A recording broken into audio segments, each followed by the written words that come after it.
Hello hello Balu, അവൾ ഇറങ്ങിയില്ലായിരുന്നോ? ഇന്ന് വൈകിട്ടല്ലേ നാളെ പുറപ്പെടുന്നാ പറഞ്ഞേ.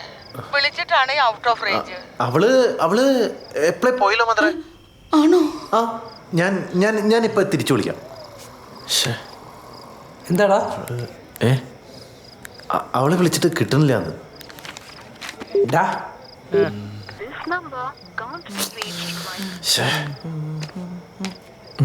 ഒന്നുകൂടെ അവളിതുവരെ എത്തിയില്ലെന്ന്. എന്താടാ? ചിന്നുനെ വിളിച്ച് കിട്ടുന്നില്ലടാ.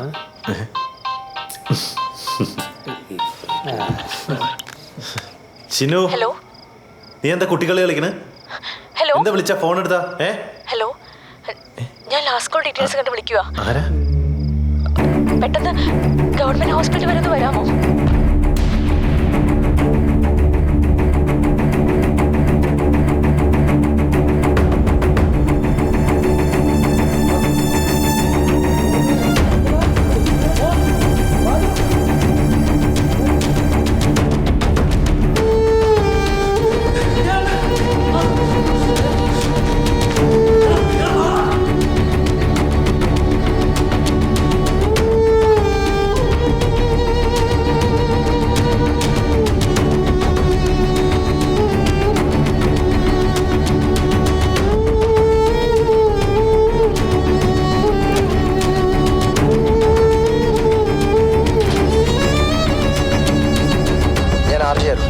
വളരെയധികം ഡിസപ്പോയിൻറ്റഡ് ആയിട്ടാണ് ഞാനിപ്പോൾ ഈ സ്റ്റുഡിയോയിൽ വന്നിരിക്കുന്നത്.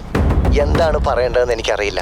മനസ്സിലൊരു വിങ്ങലോട് കൂടിയല്ലാതെ ഇത് കേൾക്കുന്ന ആളാണ് ഇപ്പം ഇരിക്കാൻ സാധിക്കില്ല എന്ന് എനിക്ക് ഉറപ്പാണ്.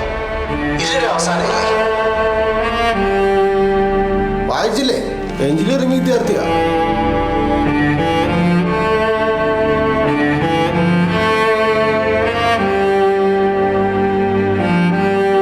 ഓ, 18 വയസ്സേ ഉള്ളൂ. കഷ്ടമായി പോയി. എന്നാ പറയാനാ?